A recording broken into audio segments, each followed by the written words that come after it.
All All right, right. bet. So welcome back to the Zone, friends. We finally have one of our biggest fans on, Sean Chappelle. It's been a Yes, long time sir. coming. Yes, sir. It's been like 2 years since we've originally been trying to plan this. About 2 years. Yeah. We Nah, made it happen, man. he's Yeah. been digitally like always asking us like when he can be on, and we weren't dodging him. It's Absolutely. just the timing wasn't right. But what better time than now? Yeah. Absolutely, man. I know, like when you guys first started, I'm like, holy cow, it's a new movement, and I see Yeah, that you guys are creating a movement where like you can share valuable information right. and all that gem talk and all that stuff. And I'm really into that. You know what I'm saying? I think it's important for everybody to, what I'm saying, have conversations and share ideas and thoughts, Exactly. whatever. So because it's like, we're making ourselves not only better, but we're making the environment, the things around us better. You know what I'm saying? Mm-hmm. So it's like I'm there into that, and I realize, as I get older, I like to help other people. You know what I'm saying? So it's like I try to, use what I do, as a career and help other people. You know what I'm saying? That's either Yeah. younger than me or older than me. But I'm really focused right now. I'm in a time of life where I'm kind of like focusing on the youth because I feel like they need to be guided with all the guidance they need because the way it's going on right now with like everything going around, they need to be protected because right now they're sponges. They're soaking everything in, and Right. they gotta, be on point with all this stuff going on. So Well, Yeah. what ways are you trying to like protect the youth? Like, have you been doing any activities or coaching? So, so I am a coach for the 7th grade Everett Christian Tide, and I work with the high school too. So I've been doing a lot of coaching and helping out with assistance with that. So I've been doing that. I started this last summer when I was coaching with the summer league high school team. I started doing that. It was a good time working out with the kids. Just seeing where their brains is at, what they're trying to do after college, and after high school rather, and or wherever grades they in, because I think it's important to talk to the kids because it's like when I was in high school I didn't really have nobody to really talk to, Right. so I had to like I was in my own lane trying to figure it out and trying to make it out of high school and go on to college. So it was tough, but if I'm in the position that I'm in now to help the kids, I'm gonna take that risk, 100%. The You know kids what of I'm the saying? future. yeah. Absolutely. And also, I'm a director at a YMCA in Boston at the school called the Meta Elementary School. It's in Mattapan. So I'm a director. I have 40 kids in my program, ranging from ages 4 Wow. to 12 years old. So I've been doing that, and it's been a eye opener, working with kids, saying because like not too long ago I was one of those kids, so it's like they see me as like an older brother, and I know I don't want them look at me as a director or like or just my title. I got to really Yeah. put the work in, what I'm Right. saying? I got to really apply myself in not only helping these kids but also shaping them to individuals where they reach to the ages of 18, 21, so on, because I think it's important for we that myself and the people around me to to to to to help push that that spirit in helping other people, because at the end of the day all we got is each other, and we got to continue on doing that, man. Bro, So I've been it's doing a so lot good of to hear things, that. man. Yeah, for It, sure. Yeah. like, bro, I'm just thinking about it. Like, you're working in Boston. Like, I'm gonna be honest. Like, when you like live in the hood, it's just hard to get that support. Like, sometimes your It parents are just is. always working, It and you is. just don't have a place to go. And it's just crazy Yeah. that you're just making a difference there, especially Yep. there. Absolutely. And it's crazy because like my whole family's from Boston. Most of my family come from the South, but most of my family's from Boston. So I'm like the only family member that's really in Everett. So like I Mm. spent most of my times Wow. being in Boston growing up. So it's like I seen how everything goes around. And I see how the difference between Boston and in Everett too. So it's like, I feel like most of the people in the city of Boston, they're kind of in a disadvantage because it's like they don't have the support or the tools to help them, what I'm saying, to be better as, students or athletes or whatever. So I'm real fortunate enough to come from a city like Everett because we had those. We had a background of football and education, all that stuff. So when I got a chance to work in Boston, it's like, holy cow, it's like you're really in the real world. Like they really have a disadvantage. So I kind of used the tools that I had from being Everett and kind of applying that to the kids out in Boston, because I think it's important, because I think if we're going to be, you know, an institution in the city of Massachusetts, we got to make sure we all, as a state, to be on the same page and push that academic, you know, excellence. You know what I mean? Yep. So I think that's important. You know, Yeah. 'cause like I said, I wasn't the smartest kid in school. You know what I'm saying? But I did have the drive. I had the willpower. I had the motivation to be a better person. Like I was a kid that was like staying after school and taking extra help from the teachers, and they seen that I was doing that. I wasn't just another kid just trying to get by. Like, no, I was really trying to make myself a better person, you know? And I try to stay out the light a lot, you know what I'm saying? I didn't really hang out with too many crowds. Like I was cool with everybody, you know what I'm saying? Right. I'm very, Yeah. I wasn't that kid that stayed in that one group all the time, because I'm like, damn, I could have missed out on what's going on right now, what I'm doing right now. Exactly. You know what I'm saying? So I was fortunate enough to, you know what I'm saying, come across, you know, individuals like you guys. You know, I think it was track where we really, you know what I'm saying, got to know each other. For sure. Well, I got to know you in football. Yeah. Yeah, football too. For what? Yeah, so For what? like, The 2 months you played, Irvin? Yo. Yeah. You can come, no, it's listen, cool. You can come it on was my not life. easy. It wasn't not easy. easy. Like I said, I was crying. I was like, I remember one time one kid hit me so hard. I was like, yo, is my neck broken? And these kids laughing at me, because like I said, it's Everett. You know what I'm saying? If you're not tough, nobody's gonna respect you. So I had to really find myself and really just figure it out, man. But like I said, I was always that basketball kid, man, because like I said, I watched my grandfather growing up, and he used to coach at the Shelburne in Boston. So like I seen him coach a couple of times growing up. So like, you know, after he passed away, I wanted to keep that legacy alive. A lot of people didn't know that, you know what I'm saying? A lot of people, I remember, like, you know, when I was in high school, yo, like, Sean, you can go to a big school, play football and all that, but it was something I didn't want to do, because I was on a mission to carry my legacy with basketball. And I've always been a basketball guy, you know what I'm saying? But and it's much safer too. Yeah.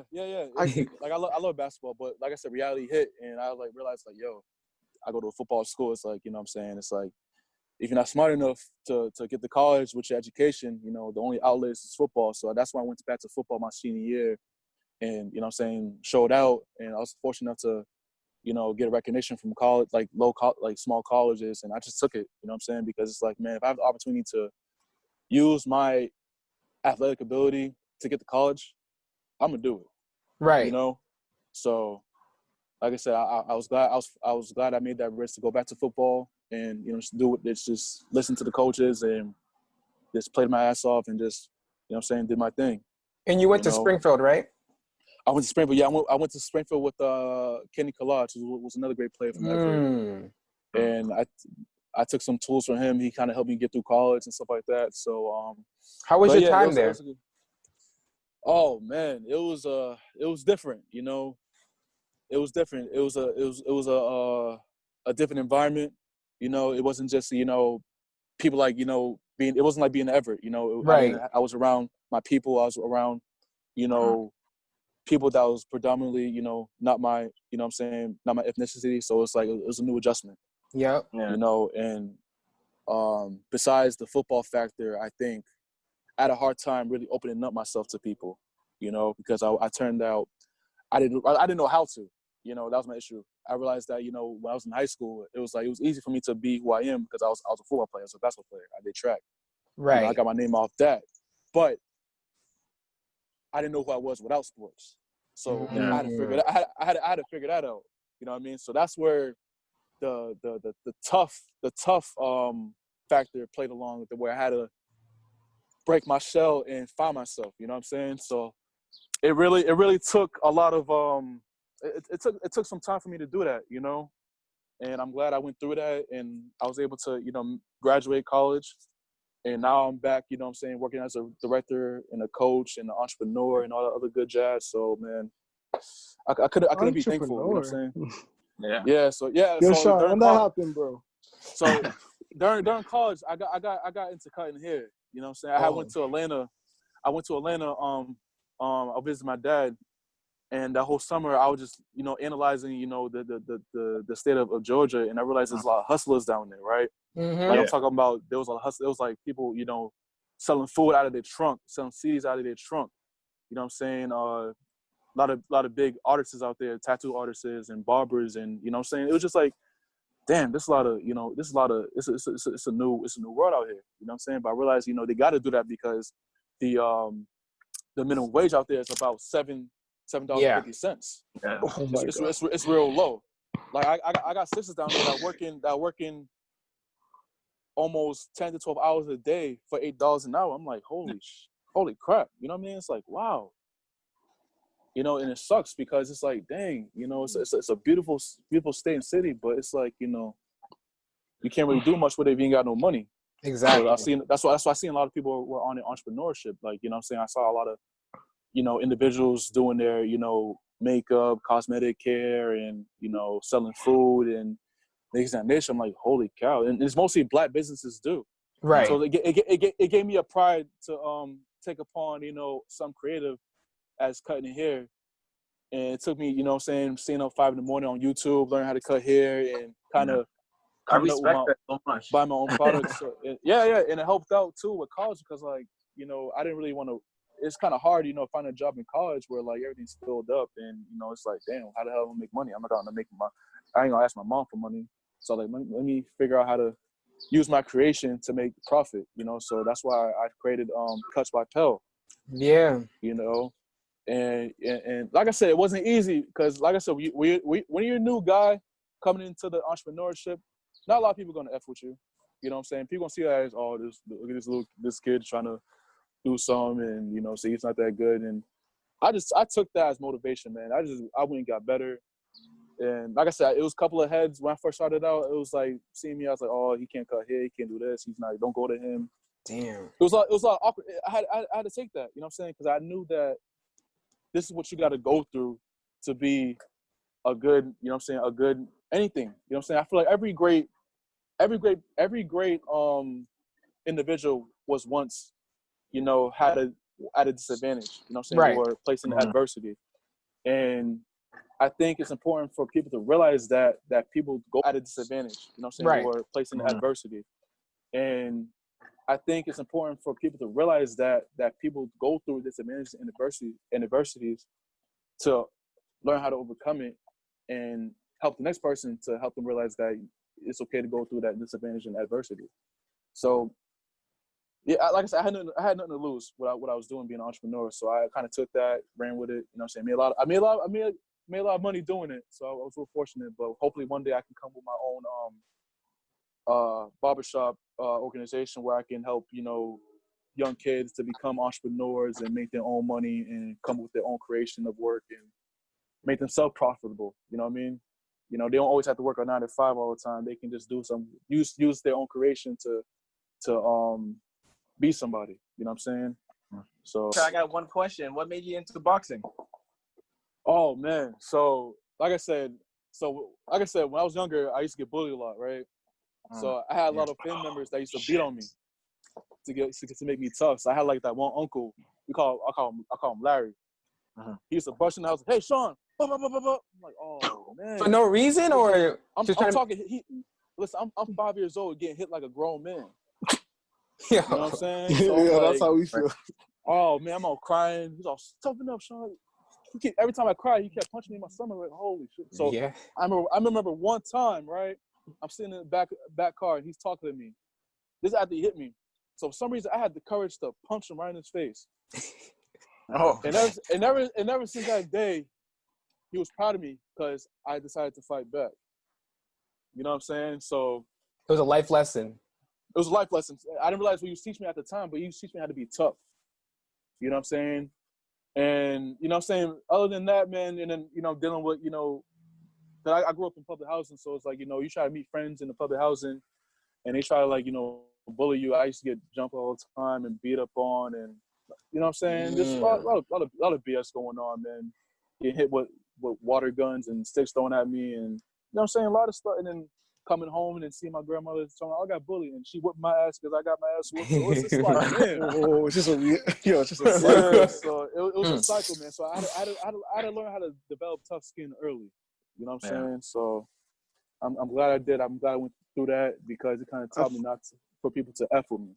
Exactly. I think that's a good lesson. I'm not gonna lie. Like, I would rather kids learn that lesson from their family members instead of some kid on the street where Now Yeah. we got two young, let's say two young black men going to jail for fighting on the street. For sure. Good point. But so Yeah, man. basically, my other question would be, just are you trying to be an amateur boxer? Because I've seen you posting a lot of boxing videos and stuff like that. So in your practice, Next Ah. Mike Tyson. Like I said, man, it's for boxing is a peace of mind for me, man, at the moment. But Yeah. like I said, if I have that spark where I can feel like I can be a professional, I'm gonna take the risk. I'm gonna take the risk because nothing's impossible. no, Nothing's definitely, I impossible. So definitely agree with that.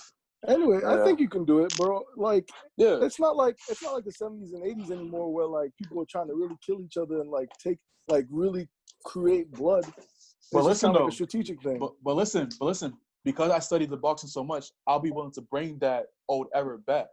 Oh. That's the issue. On that Wilder stuff. Yeah, 'cause mind Hey. you, Nah, that's Fury I- stuff. Stop with that Wilder. mind you, my Tyson's like one of my good Mentors. followers, Yeah. good mentors. So like, not only he's my mentor, but his trainer Customato. Not a lot of people knew his original trainer Customato. He's the one who taught Mike Tyson how to. He kind of changed Mike Tyson to how he was to who he is now. Right. You know, like he had Tyson study the art of war, like studied the gods and the Greeks. Like he had him studying that. So Mike Tyson would go on, would train like a Greek god. You know what I'm saying? So he taught him how to be a warrior and all that good jazz, and you know that's what led to his success. You know, so I think that was very impactful to Mike Tyson's life, and we got to credit the people that helped him to be the person who he was, because he's one of the greatest legends. I mean, You know what I'm besides saying? biting Holyfield's ear off, he was something but else. But listen, people got to understand that dude kept getting headbutt. It's gonna be tough to see people in person, but because of this whole COVID, I don't know next time I'll be able to go see a Celtics game or like a Pats game. And then be terrible.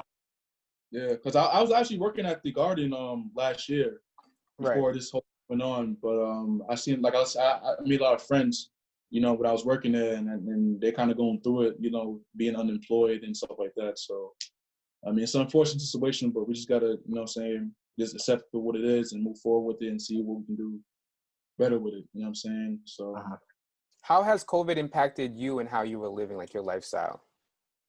To be honest with you, I think it kind of stopped everything I was doing, because mind you, I worked like 5-6 jobs at a time. So it's like, whoa, 5 to 6. Yeah, I'm a Major busy props, guy. my guy.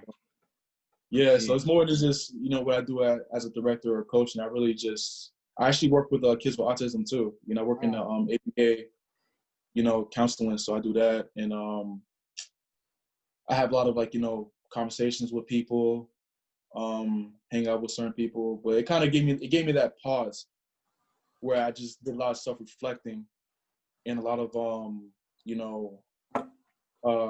there's a lot of reinvention of self. You know what I'm saying? I was going through a situation where I went through a breakup, and I was very vulnerable at a moment, and I was like, man, how do I, search myself more and make myself a better person? You know what I'm saying? Because sometimes, certain situations like that can take not totally, but it can be a learning lesson for you to overcome when you take that time to actually do it, instead of just, put it in the back burner and got to deal with it later on. And I just want to.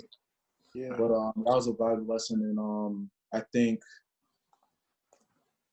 it gave me a way to be healthy again, because after college, man, I kind of gained a lot of weight. I went up to almost 300 pounds. Whoa. Yeah. So mind you, you guys saw me at high school, bro. Yeah. You were 230. I remember last time I seen you in high school. We were both 230. How you know that, bro? I remember that shit. No, bro, me and him used to throw together. Yeah. Me and Sean used to throw together. So you know what I mean? You gotta understand where everyone is, because your weight does help, especially when you do shot put. Your weight matters. For sure. Yeah, absolutely, man. Yeah, I exploded, man. I got to a point in my life where I just stopped caring, how I looked, and what I'm saying, I got too complacent. I just, what I'm saying, just doing negative stuff that I didn't need to be doing, and you know, I went through a lot in college as it is, man. Just like, you know, being in a new environment, you know, being away from home and your friends and family, and then, you know, dealing with, you know, family, you know, deaths, and, you know, it took a toll on me, man. And, you know, I was fortunate enough to have certain people in my life at the time to help me get through it. But, you know, in the meantime, it was kind of a eye opener for me, you know what I'm saying? Just kind of just search more of myself, because it was a tough experience where, like, I feel like, you know, if God didn't put me through that, he would have made me the person I am today. Right. Yeah, You know? definitely agree with that. Yeah. Sometimes so, you find yourself in like the lowest of places, like breakups and course. colleges and stuff. And I think it's important for, you know, us men to go through that vulnerability and not being afraid and not having the pride I think I told y'all that. putting it in the back burner, because it can take a toll on a man. You know what I'm saying? Because you gotta think about it. We live in a society where, like, we taught to be manly and tough. Like, nobody can make me cry nothing. But come on, dude. Like, what good are you doing for yourself? You know what I'm saying? So it took me to put my pride aside and just be, you know what I'm saying, shed a tear a little bit, you know what I'm saying, be vulnerable, you know what I'm saying. Let yourself feel it, yeah.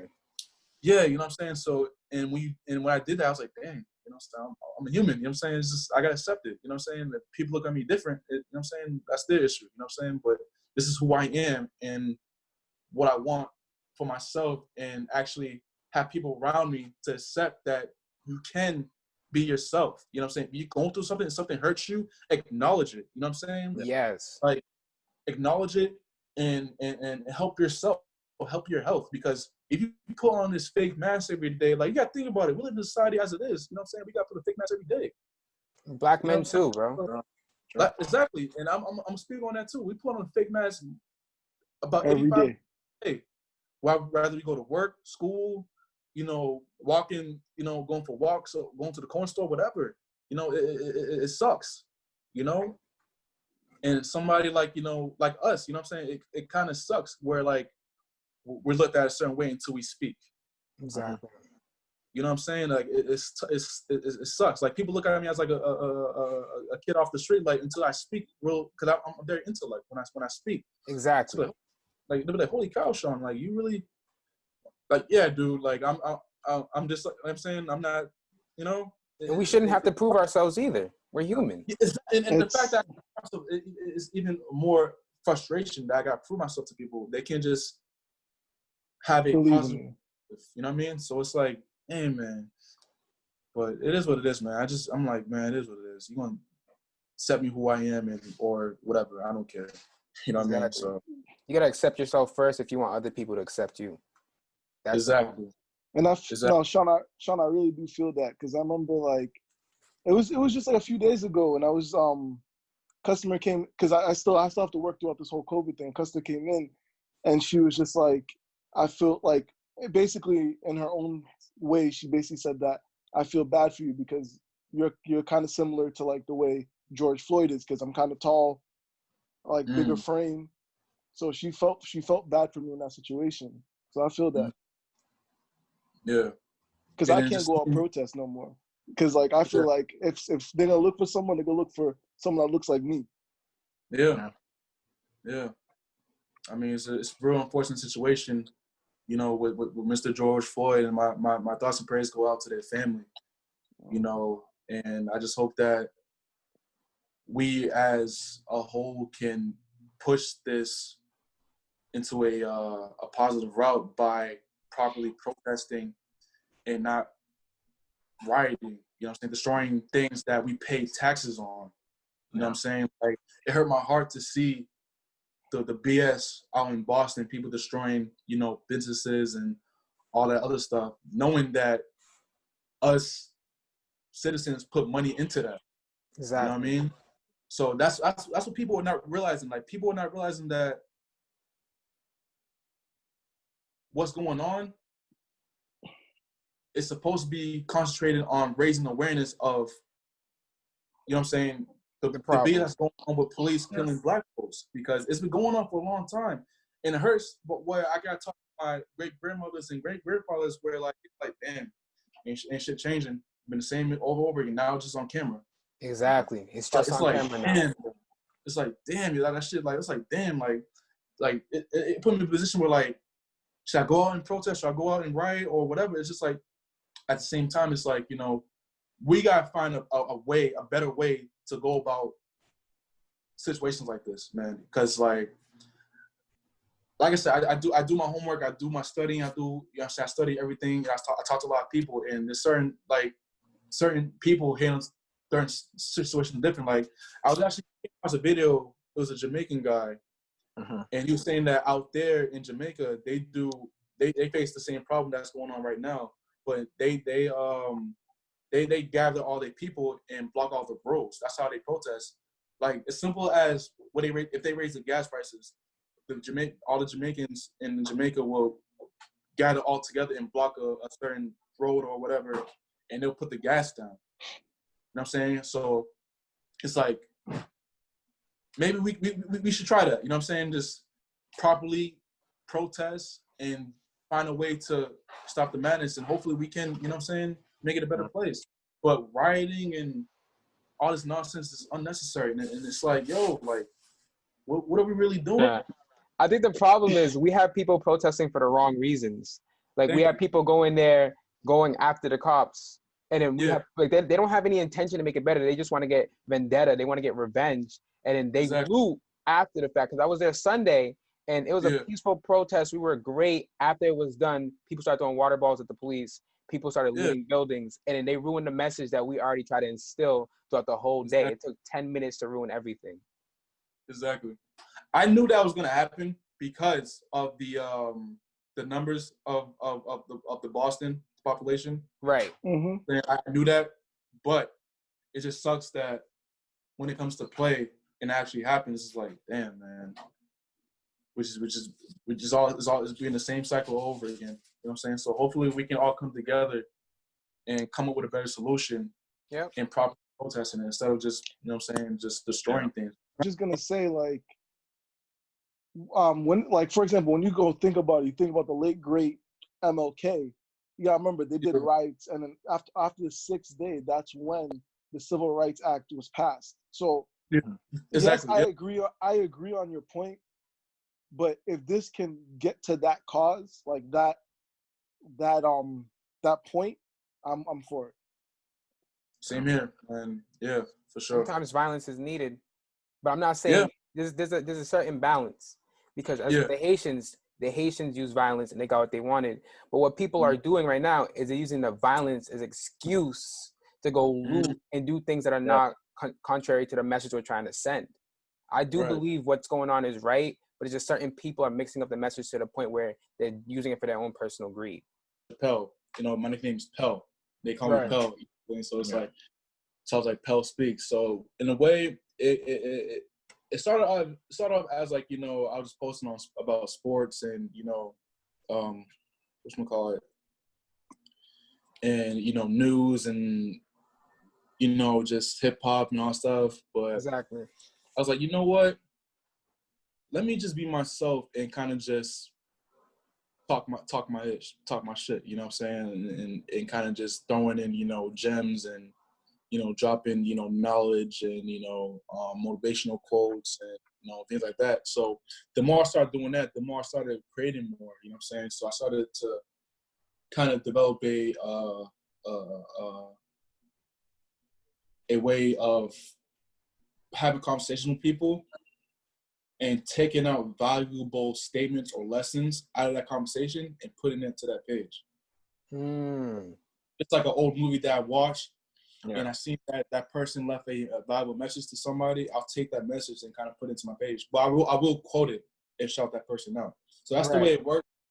And I remember I was going through it at one time, and I was just kind of coming up with different, you know, solutions to my problem. And I was like, man, this kind of sounds good. Let me just